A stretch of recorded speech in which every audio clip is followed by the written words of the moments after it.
Fund. He's given a unique personal insight into his life with the princess and promised to protect her legacy.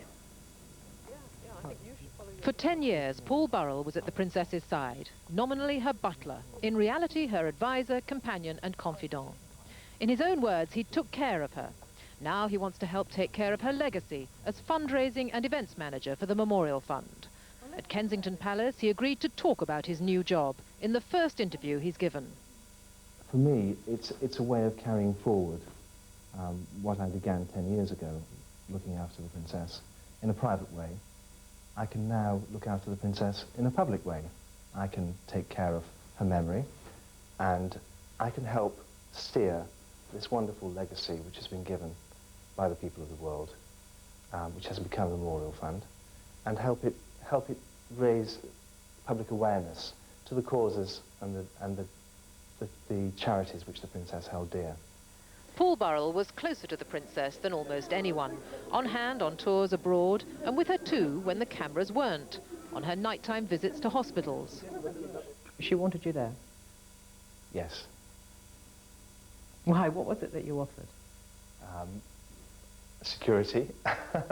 It's very strange driving around the streets of London late at night, especially if you're one of the most famous faces in the world.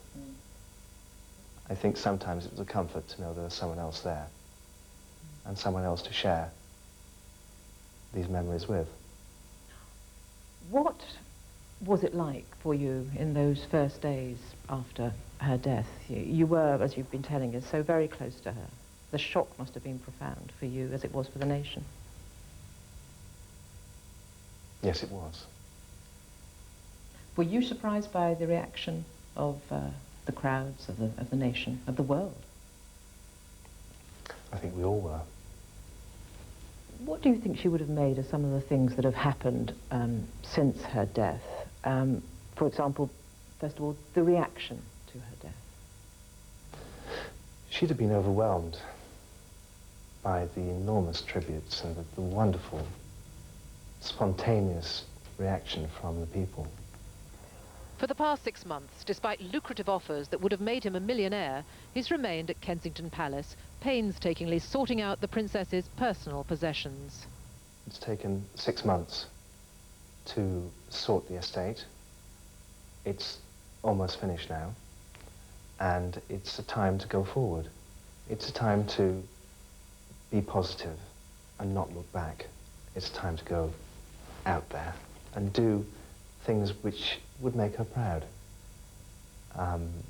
So it has been very difficult, but the task fell to me, and I was very happy and proud to do that for her. What was it like to have to take care of all her personal possessions in the way that you did? It's like looking through a window into someone's world, and it was very difficult to do that. But, as I said, it's a very personal and private thing, and it's now finished, and we can go forward. Was it something you did primarily by yourself? You were left to get on with that? Yes. And there must have been some moments of shared memories that were very poignant, obviously, for you. Yes. But it's a way of taking care of memories, a way of taking care of secrets, and keeping them safe. And that's what I intend to do. Going on looking after her? Yes. And that was your job for all those years? Yes. You weren't her butler at all, were you? I took care of things. True to his word, he shies away from any question about the princess's private life or Dodi El Fayed.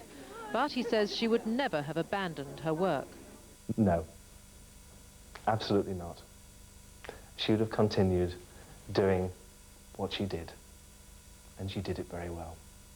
When that work was so abruptly cut short, it was Paul Burrell who flew to Paris to tend to the princess's body. He still feels her loss deeply. I don't think I'll ever recover from that.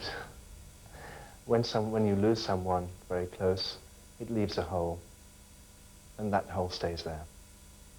As well, you know, when you lose someone dear to you, it never goes away.